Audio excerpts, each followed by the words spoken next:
Okay, so we're back at round 2 with the old water pump here on the old 164E. So we've got our lower rad hose here, or rad pipe, whatever here. Now we've already got our water pump attached, so we took that off, cleaned everything again, top to bottom, scraped everything, made sure it was spotless again. And we actually, rather than trying to wait to order another gasket, we ordered a roll here. Got this shipped in like 2 days. This is Felpro rubber cellulose paper gasket for, specifically for like water pumps, water intakes, anything like that water related. So we just cut out our own gasket for the water pump here. Works perfect. These rolls are super awesome because you get a ton of gaskets out of them. So we got that all reattached. On the top of the water pump, we went with the thicker gaskets. If you'll recall, there was the thinner ones. It's actually what this is. And then there were thicker ones. We actually went with the thicker ones to where we had to shove the water pump up into here in order to compress the O-rings. I think that's going to seal a lot better against the bottom side of the cylinder head, which then that frees up the smaller gasket, or O-rings rather, to go on here and that heater pipe on the top of the water pump, well, kind of side of the water pump. So before we had a really thin O-ring. It was like half that size on this one and on the heater pipe. So we got those.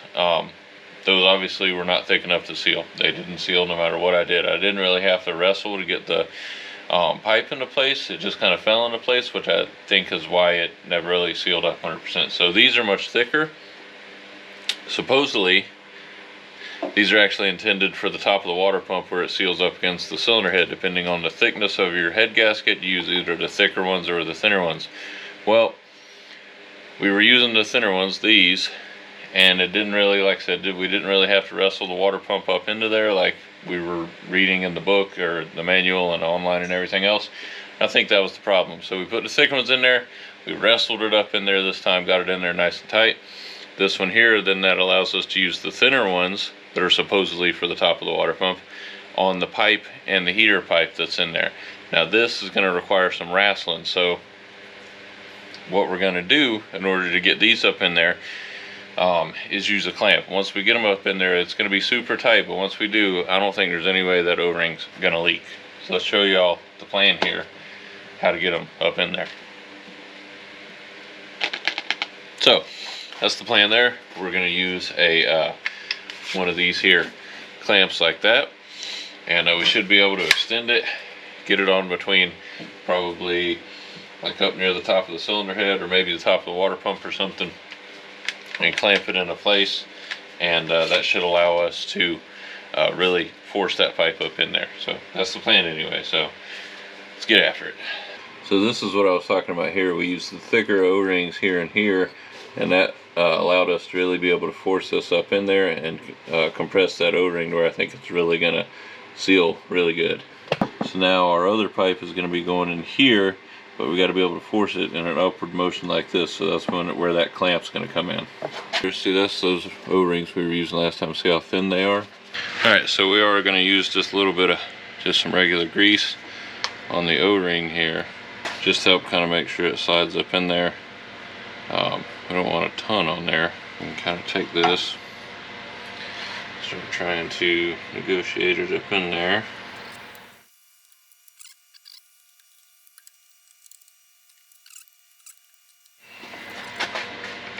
Let's see where the hole's at here so we can try and line that up. Alright, so that plan didn't work. Apologize for the audio not being as great as it usually is. We don't have our mics on out here. We're just trying to get this done real quick after the day job. Got a long week at the day job this week. Long week. So, the plan yesterday didn't work. We'll show y'all what's up. So this was the one we were trying to use yesterday, right? And it's actually the one that goes on the top of the water pump and butts up against the cylinder head. And we tried making that one work, and you absolutely cannot shove this far enough up inside the water pump in order to get it bolted in. So we tried cutting it, made it a little bit smaller. Still not. There's just like no crush on this, not enough to be able to shove it up in there and get it bolted in anyway. We went inside and we did a bunch of research, made some discoveries. So this is indeed the correct O-ring that we're supposed to be using.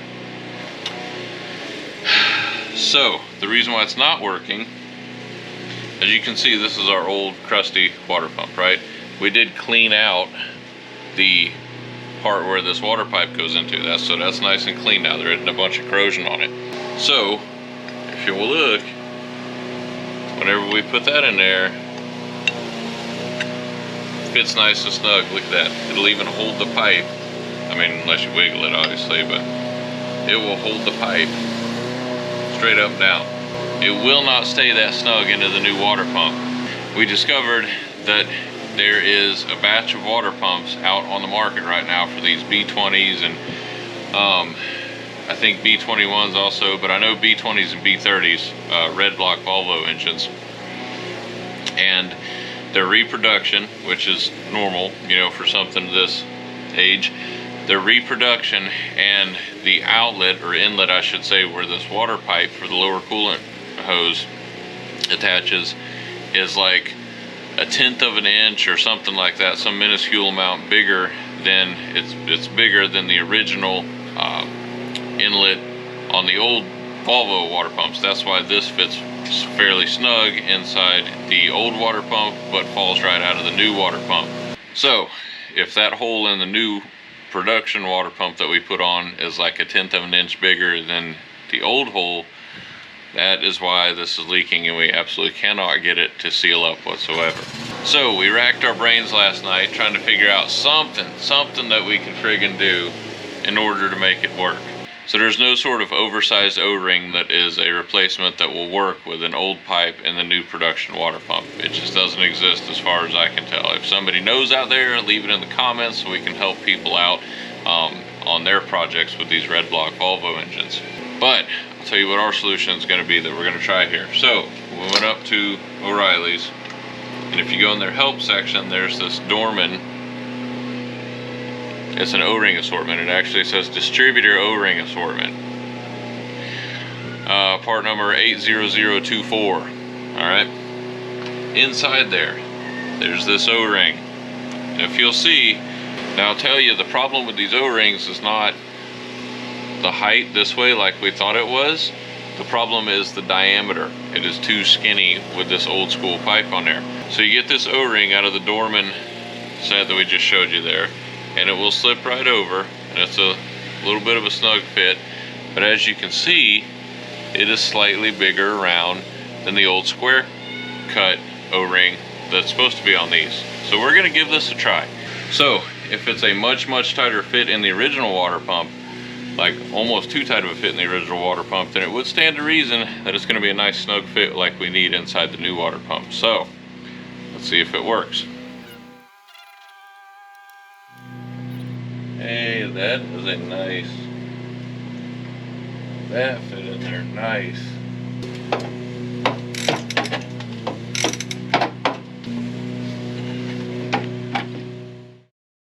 Alright, so we have updates. So, as you can see, the radiator is back out of the vehicle. The last thing you will have seen was a few days ago when we were reinstalling the water pump back on it. So far I think that's sealed up. Seems to be holding in there when we had water on it, but we haven't been able to pressurize the system because we haven't been able to run the vehicle. And the reason for that is this right here.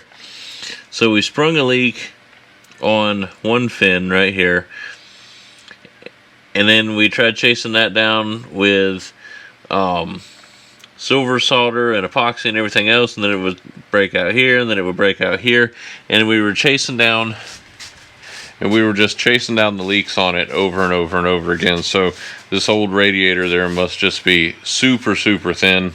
It's obviously going to be prone to leakage once we get everything back together.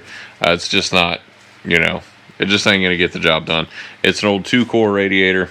Just very minimal cooling ability, especially down here in Florida and the heat and everything in the summertime, so it just ain't gonna get it. It just ain't gonna work.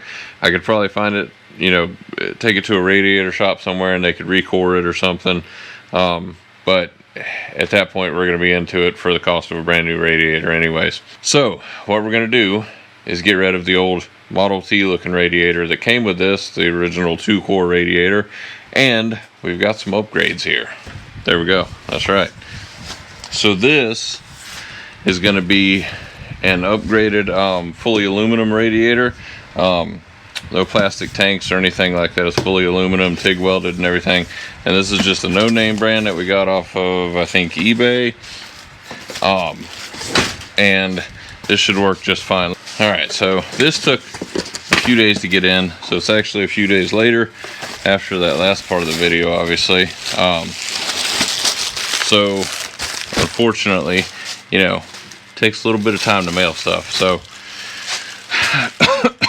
so we lost a little bit of time, but it is what it is. It's just how she goes sometimes.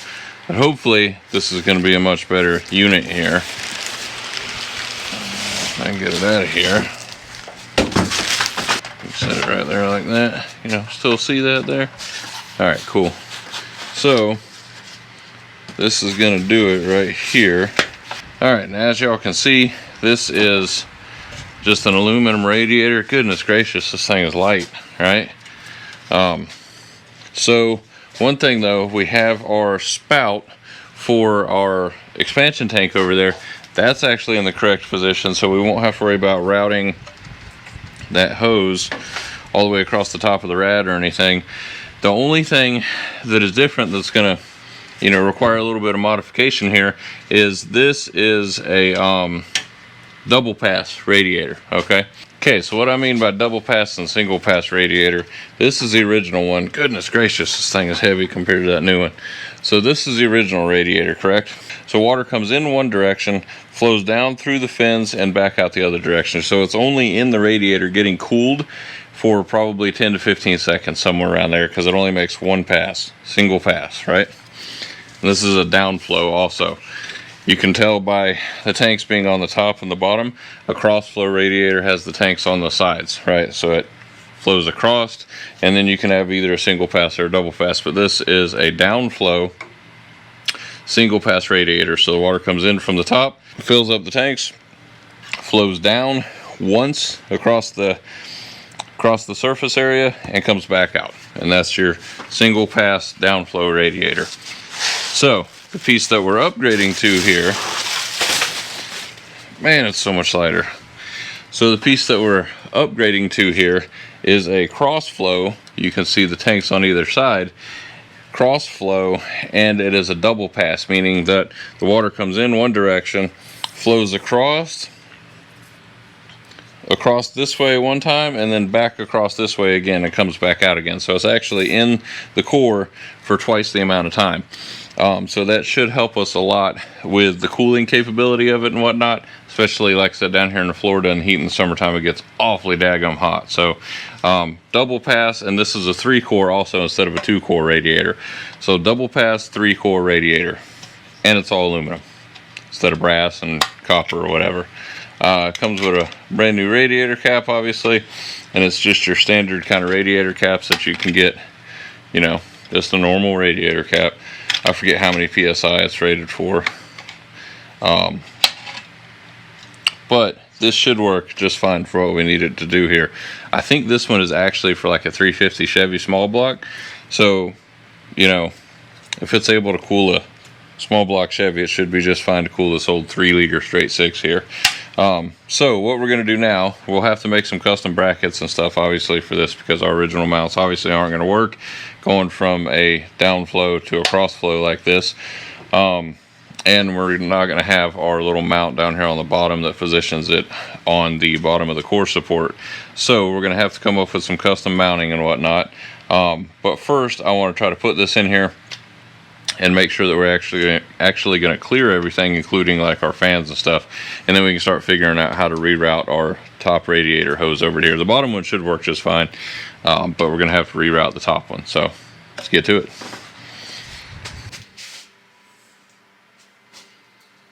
So if we go straight down in here, I pushed on the bottom radiator hose. Scared me for a second there. Alright, now try to lower the hood. We'll see where we're at here. I believe Oh, she's gonna be close, bud. She's gonna be real close to the top of that radiator there. Did it actually clear? I can't see. I guess we'll open her back up and see if there's any witness marks on the top of the radiator cap there. Then we know it didn't clear. And I think we're good. I don't see any marks, any evidence of the hood colliding with the top of it. I think we're in business. So from the looks of it, we should be all right. I don't see anywhere that something could impact it. And the bolt on the front of the fan is the first thing that impacts it, but if we butt this right up against the AC condenser and the frame of the vehicle and stuff, I mean, we got, shoot, can y'all see that in there?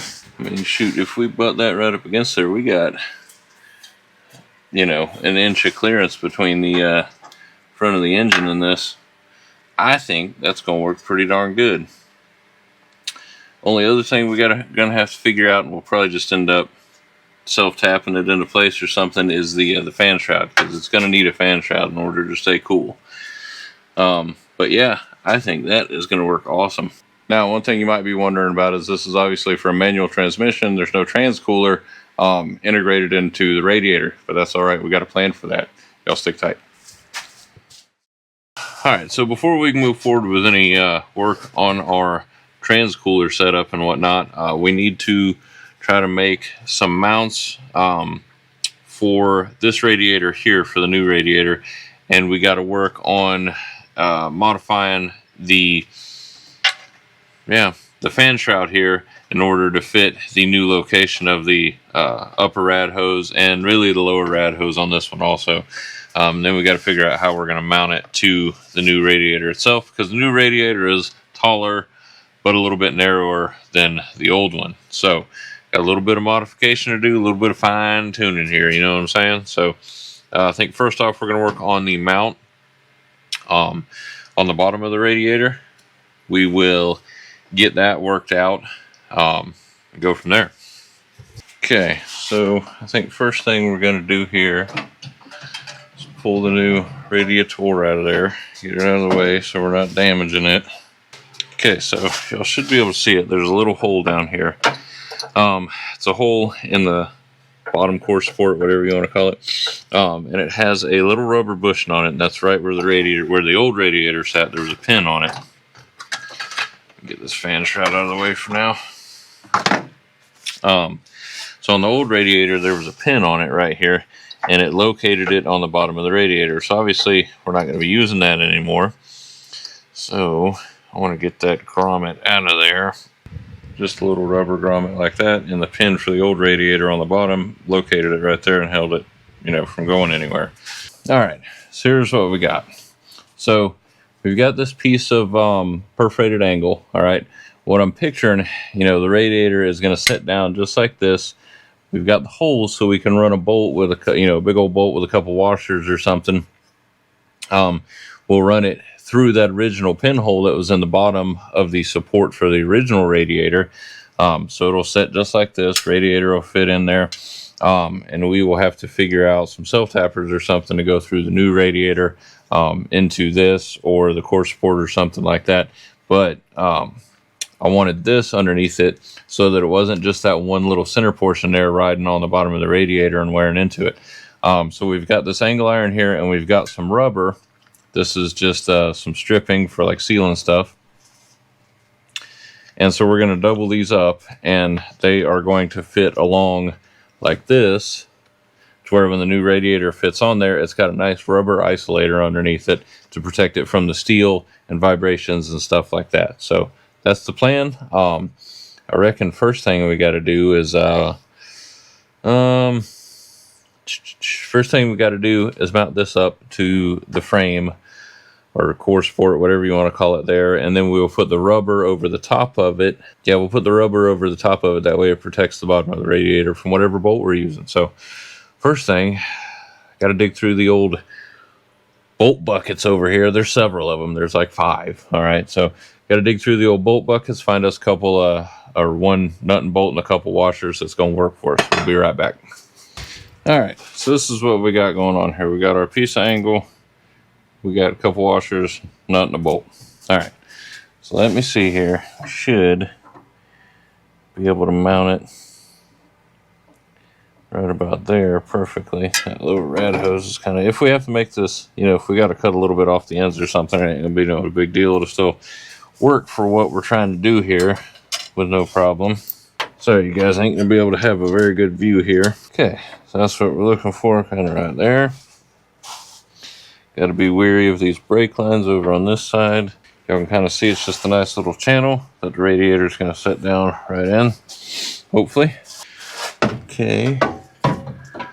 You're going to set down right in there. Oh, come on. Boy, I'm going to tell you what. Yeah, we definitely have to put some rubber around them, in between them brake lines to protect it. But once we tighten that down, I mean, it fits.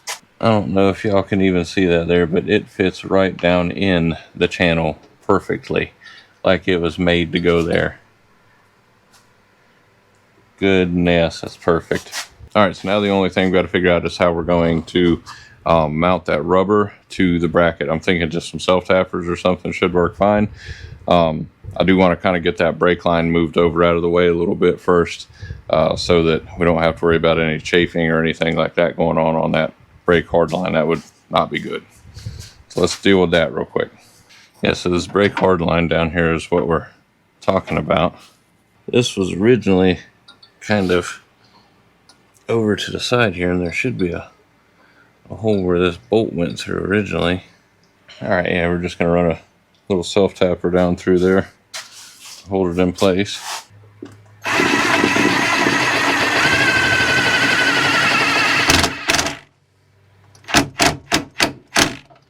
Okay, that worked. So as you can see, it's kind of relocated back more over towards where it should be.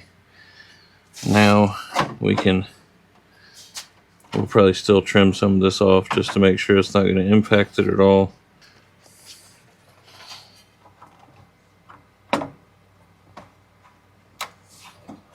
And that's going to work perfect. And it overlaps over the brake line there a little bit. Let's see if maybe y'all can see a little better from this side. That is friggin' perfect. You can feel the rubber underneath it. That's a nice fit right there. I dig it. Let's assess the situation on the top rad hose here.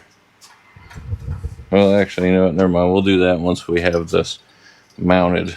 All right, so all we got to do is trim the lower bracket there a little bit. That's going to be a nice snug fit. All right, so that's going to do it for the night. Just doing a bunch of mock-up and stuff tonight. We might play around with a couple more things so that we can get an idea of what we need to get done tomorrow. We got home real late from the day job day, just exhausted. So that's going to do it for the night. Now that I know everything's going to work, it's just a matter of getting it done. So y'all stick tight. We'll be back tomorrow, and we'll start busting this stuff out real quick. All right, so it's following day. We're working on continuing building this bracket to hold the bottom of the radiator, and then we got to build some mounts for the top. So I think what we're going to do in the best interest of time is just start busting this stuff out. A little less talk, a little more action, you know what I'm saying? So almost forgot though, before we worry about painting this black, we need to trim the end of it off. So we're going to cut probably about 1 inch, I think, off of either end of this, make it a little bit shorter so it's not over there rubbing on those brake hard lines. We don't want to rub a hole in those. We're going to be putting rubber in between anyways, but just, you know, to be on the safe side, we're going to trim a little bit off either end of this, and then we'll paint it black real quick.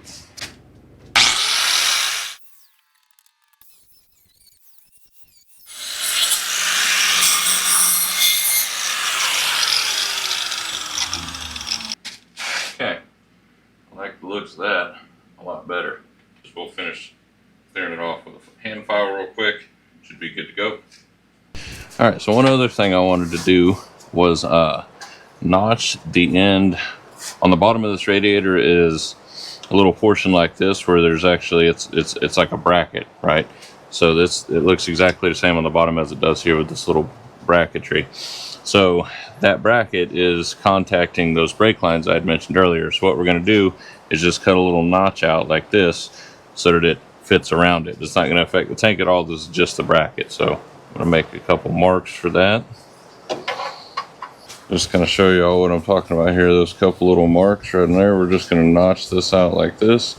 And then this way this will go around those brake lines instead of resting on top of them. Alright, so we got that notch into the bottom of the radiator there, as you can see there. So now it clears those brake lines much better. Okay, so we've got our bracket that we made here, nice and smooth, a little bit shorter, painted to try to protect it. So now we can go ahead and start getting this bolted back down into there, I reckon. That should work.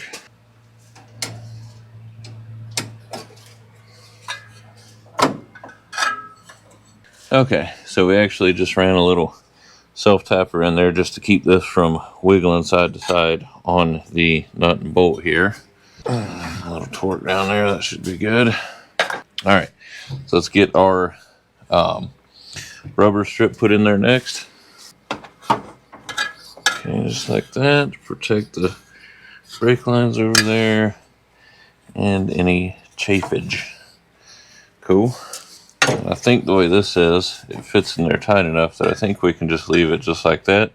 I don't even think we're going to need to fasten that down to this in any way. I think it's going to stay just like that once we set the radiator down on top of it. Alright, we had to move y'all there in order to get the radiator in. A lot of test fits here with this, a lot of test fits. Alright, I think we're in decent shape here. We're not hitting those brake lines down there at all.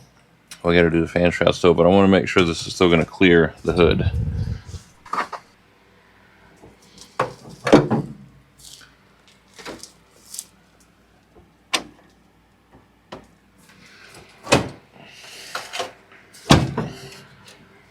Okay, I think we're good.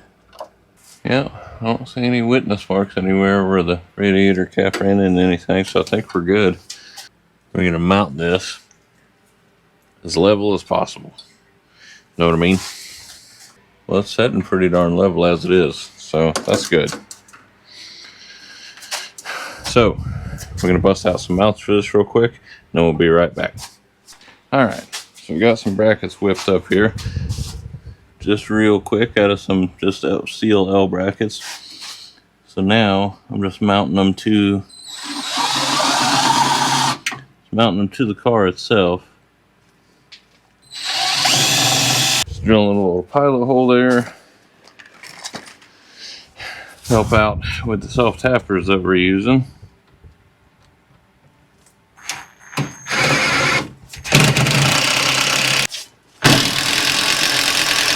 Nice and secure.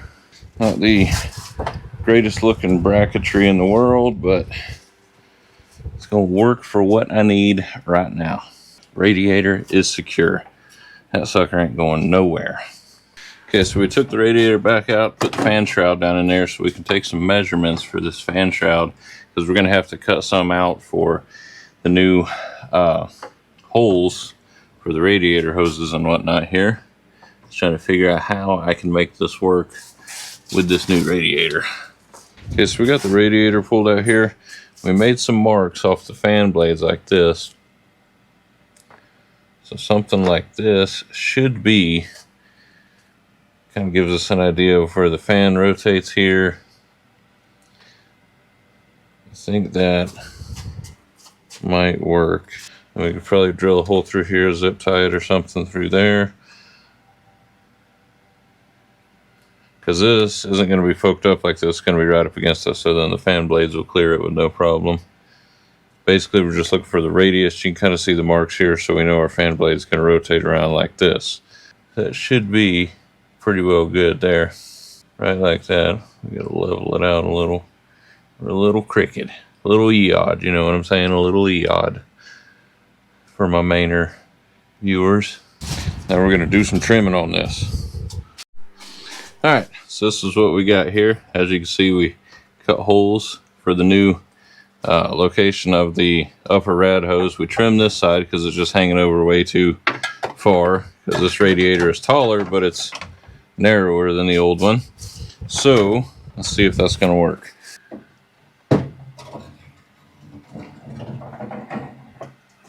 Couple of these screws down in there just to hold it still while we do our thing.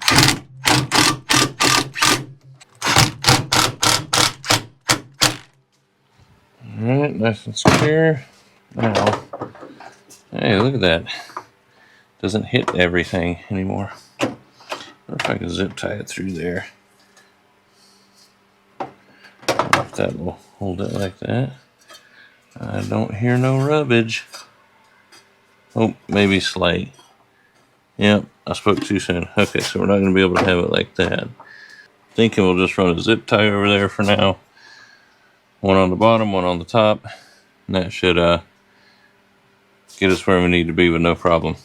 But before we worry about doing that, we got to attend to these radiator hoses here. So as y'all can see, this one obviously isn't going to work. We have, what did I do with it? So we have a new piece here of 1/2-inch rad hose, or 1.5-inch rather, radiator hose. Nice modern kind of radiator hose there. Using that for, gotta give the radiator something to sit on when we had it on top there, keep it from getting busted up. So we're going to use some hose clamps. That's going to go in there, that's going to go in there like that. So obviously this is too long, so we need to cut this back. We don't need this piece as long either. I'm thinking if we cut both of them, we can bring this down a little bit. Actually, let's let me mark some stuff here. I'm thinking we'll cut this one right about there-ish. We'll cut this one around the same area there.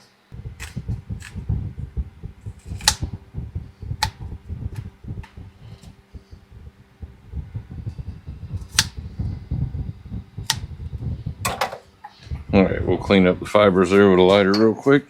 Got the old fan going out here because, goodness gracious, it's hot and humid. Can't wait for the fall to get here. Cool, so there we go. Now we need to trim this one here. Okay. That one cut a little cleaner. This is just a little kit that came on. I think we got it on Amazon. It comes with the coupler, the new piece of hose, and a couple of the good style hose clamps here. These are really good. Not worried about putting them super tight on there right now. Just trying to get them on there.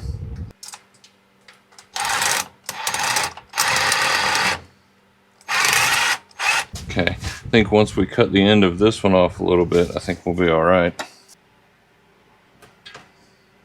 That's better. Now let's see if that fits a little better. That's a little better. Yeah, I like that.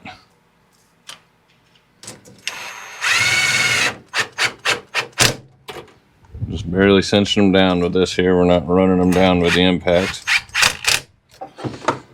Let me see. Let me just put a little zip tie in there, see if that's going to be better. And if this does work, I will get some of the reusable metal ones, so that this is a little bit more of a permanent fixture versus a temporary sort of deal like I'm doing right here. Just trying to make sure that this is going to be in the right place before we make anything permanent. That is, I mean, come on. That is not too shabby right there. That works perfect. All right. So now we got to go down on the bottom and try to get the bottom radiator hose on. I can't really get the camera down there. The car's too low to the ground. Can't really get the camera down in there for a good view, so I'll just do it real quick and then we'll bring y'all down there and show you what we did to make it happen. So y'all stick tight a second. All right, so we got that lower radiator hose taken care of. We'll get you under there and show you what we did. So basically it was just a matter of kind of manhandling it into place. Y'all can see it was kind of the right shape already, but it just required a little bit of persuasion there. Like I said, just required a little bit of persuasion in order to kind of force it in there. So I think we're going to call it a night there. We've got the radiator mounts made, installed, so the radiator is nice and secure in the vehicle. We've got our lower rad hose and our upper rad hose modified if they needed it and attached. We've even got our fan shroud modified in order to work. A little bit of floppage, but not bad. We put some zip ties. That'll be for right now. We'll get something a little bit more permanent eventually, but for right now it's going to work fine. So I think we're going to call it a night there. Tomorrow when we get home from the day job, the only thing we got left to do is going to be this right here. It's going to be this right here. See if I can do this kind of one-handed. Probably not. So the only thing we've got left to do is going to be, I have some other hose if I need it also.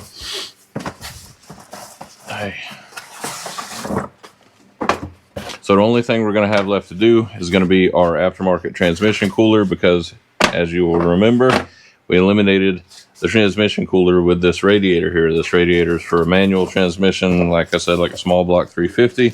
So it doesn't have a trans cooler in the bottom of it like the original one did. But it's all good. We're going to be mounting an aftermarket trans cooler with an electric fan on it, so that is going to keep that transmission running nice and cool even down here in the Florida heat. Much bigger than the original. I think there's like 2 coils that run across the bottom in the original one, and that's all there is for the transmission cooler. So this is going to keep it a heck of a lot cooler. Gotta straighten out a couple fins and stuff in it, a little damage from shipping, kind of to be expected. But this is just kind of a generic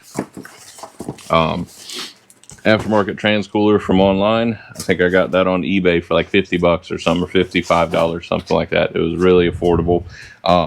So that's going to keep that transmission a heck of a lot cooler, and it's going to free up space in this new radiator because we're not going to be occupying some of it with cooling, you know, the transmission. It's going to be just for cooling the engine, which this old girl could use it down here in the heat. So like I said, that's going to do it for tonight. Tomorrow we're going to mount up that transmission cooler, and we should be good to finally try to drive this thing, and hopefully all of our leaks are fixed and whatnot, so we can finally take it for a cruise. So y'all stick tight. We'll be back tomorrow. All right, so we're back at it the following day. Today we're going to be working on mounting our aftermarket transmission cooler there. So that means first we're going to be removing this plastic portion of the grill here at the front, so that we can make room to where we're going to mount it in front of the AC condenser. So let's get to it. All right, can y'all see? Okay, cool. All right, so like I said, we're just going to be removing this front portion of the grill here, and I do believe it's just a couple of Phillips head screws, I think, is all that holds it in there. I think there used to be a third one there, but it's broken. Maybe we'll try to fix that at some point. Tabs on the bottom that hold it in, and then the screws up top. There did indeed used to be a third piece up here, but it is broken, and we're missing a couple little pieces here. We need to try to glue this back together at some point before it falls apart any worse. Maybe we'll do that tonight. Put some epoxy on there and kind of fix this where it's all torn up there. The old Volvo Club of America badge. That's pretty cool. From one of the previous owners. Very cool. Awesome. I don't know if we're going to wire up the fan just yet today. Let me fix these bent up coils real quick and we'll be right back. Alright, so we got those coils straightened out pretty decent there. It looks pretty good. So I think what we're going to be doing is going in somewhere right in here, like this, because there's a couple small little openings here, right in there, right down there, that I think we can pass our transmission cooler lines in from down here and tuck them down and away from the fan and everything like that, to where that'll be, you know, safe and won't have to worry about it getting hit. So then we'll have our transmission cooler, AC condenser, which may or may not work. If it doesn't work, we may just nix that all together, and then the brand new aluminum radiator behind that. But I mean, you can see there's still, you guys can see, I don't know if you can or not, but you can see the light straight through it, so there should still be plenty of airflow through there. But yeah, that's the plan there. So we may or may not be able to add the electric fan over the top of this. I think it'll be fine without it. I'd like to add it if we can, but if we can't, then it is what it is. So we'll get this mounted in there first, and then we will see if the fan's going to fit at all. But before I do any mounting on this, I want to make sure where our hoses are going to land. So let me start kind of threading the line down there for the transmission cooler here. And so the original line that's underneath there is just a it's just got a double flare, almost like a brake line on it. What we're going to try to do is just slide this over the double flare, double clamp it, and hopefully that'll hold. I mean, there should only be a few psi of line pressure on you know, something like a transmission cooler like that. Hopefully that'll hold. If it sprays transmission fluid all over the place, then we'll have to order online some adapters to where we can change it from an adapter to a barb fitting that'll seal up on the rubber here a little bit better. It's like an M10 by M10 1.0 thread, so we'll have to get like an M10 1.0 by barb adapter or something. But for right now, we're just going to try double clamping it over the flare, the double flare, and we'll see what happens. We're going to have to go through this hole on the first one here.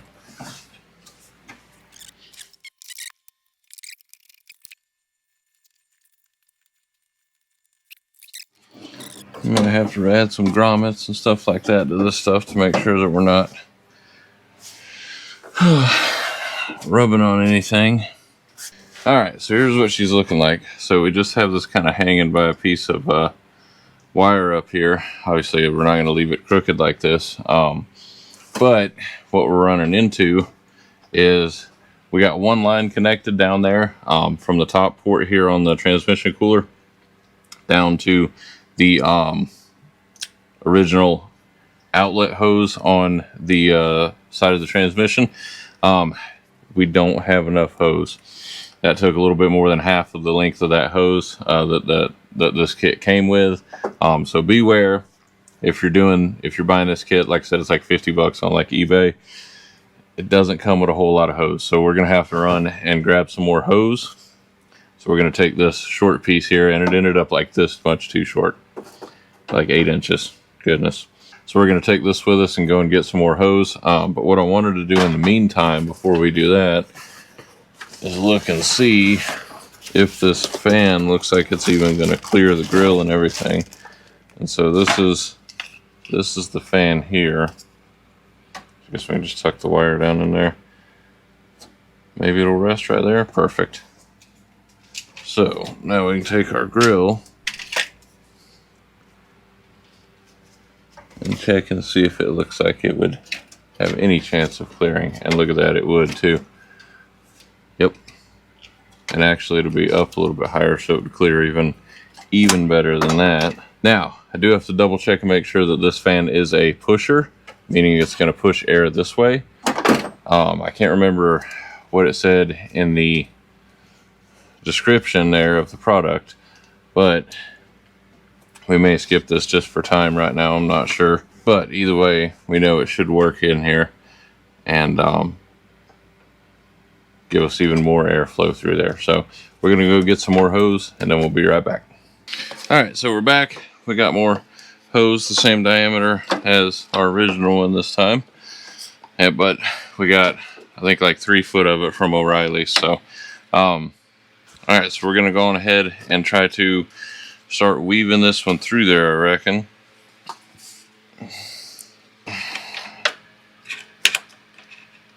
There we go. Alright, so we got those on there. We managed to get them tightened down. We had to go with one a little bit size smaller. I think we went with a 14 to 16 mil instead of 16 to 18 mil. This is just from the fuel injector O-ring, or I mean fuel injector hose clamp kit. I think those are from Harbor Freight. We oriented them in such a way that we can still get the screwdriver into them even while it's installed in here. So now we're going to work on getting it pinned to the radiator and AC condenser here. And so what we're going to use with these, not the greatest thing in the world, but you know, it's going to work for right now. It is these plastic They're basically like a big plastic zip tie pretty much. And so you got a pad there to protect the fins and stuff. Then it goes in like this. Push this little piece over there, run it down till it's tight, and it stays into place by the little ridges that are on this. So just like a regular zip tie, I reckon.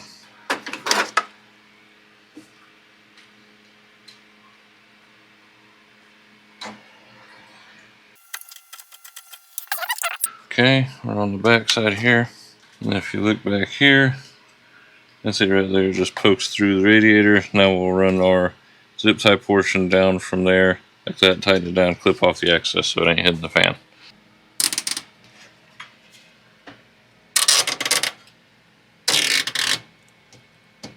Alright, so we got that nice and secure there. I'm not a huge fan of those things, but for now it's going to work. We can always figure something else out at a later date. But for now it's on there. Hoses are secure. So now the only thing we got left to do is go down underneath and hook up the hoses to the original transmission cooler lines coming out of the side of the transmission. So hopefully we can get that to actually seal right. Unfortunately, there's not much of a good camera angle under there for me to be able to get you at. So we're going to get it done, and then I'll bring you under there and show you what it looks like and what we ended up having to do. So y'all stick tight. All right, so we got that all done up underneath there. A little bit of a bear. We double clamped those hoses. All right, so this is what we're looking like. So like I said, we got those double clamped on the original hose in there because we couldn't find any adapters locally. So if those don't seal, if it leaks any transmission fluid, then we're going to have to try to order some adapters online or something like that. So yeah, that's what we got. We'll see. All right, so that's pretty much officially like all the work there. I think we're going to forego the electric fan for right now. We'll see how she does. If it runs too hot or we feel like it's getting too warm, we'll put that on and probably put it on a toggle switch inside so we can just, you know, force it on manually all the time. It didn't come with a thermostat or anything like that in order to, you know, use for it. So we'll just put it on a toggle switch or something. But I think we're going to call it a night there. It's real late. Whew. Got home late from the day job. Long day at the office today, you know what I'm saying? So we'll get back out here tomorrow morning first thing and get this filled up with water, check for leaks, and finally take it for a drive. So y'all stick tight. All right, that ought to do it for now. So we just finished topping this off with coolant. Not seeing any leaks or anything so far. So now we're going to run outside, grab the key to it real quick, fire the old girl up, and see if there's going to be any leaks or anything. Fingers crossed. And the toes. We topped off the transmission fluid too. We may have to add a touch more to it. We don't have any more type F, unfortunately, so we'll probably just top it off with some Valvoline Max Life. But yeah, once we see where the fluid level is going to be at with that new cooler and everything, I'm sure it's going to be slightly more than factory capacity. So, but for now, let's go grab the keys, just try to fire it up, see if the cooling system is going to leak. That's what we've been fighting here. All right, so looking at those culprits from last time on the cooling system, I'm not seeing any leaks or drips running down those pipes or anything as of yet. But we'll see what happens once we get it fired up. Coolant level's still good.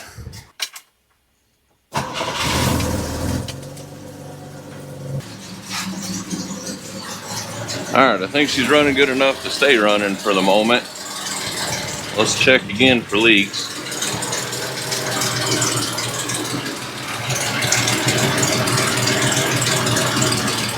Not seeing anything as of yet. Y'all probably can't hear me very well. We got an exhaust leak down there, I noticed. Fix on the transmission cooler lines is holding in there for now, so that's good. Guess we can top off a little bit of coolant. Alright, let's back it out of the shop here. We can really get a look at everything, make sure everything's going to function properly.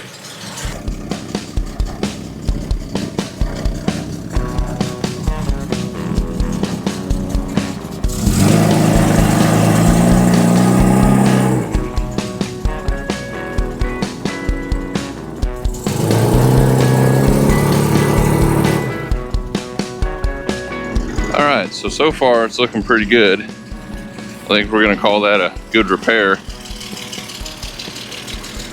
Coolant upgrades. Got a brand new 3-core radiator, new water pump.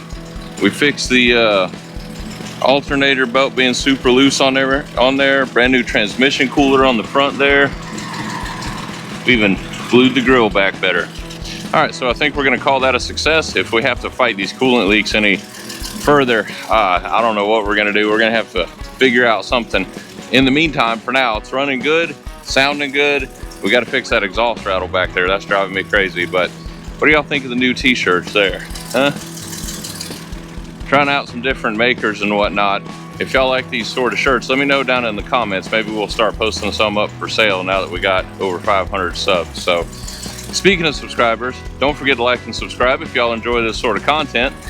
There's more to come with the old 74 Volvo here. This is probably gonna be up next, our old 1980 BMW E12 project over here. That's a 528i.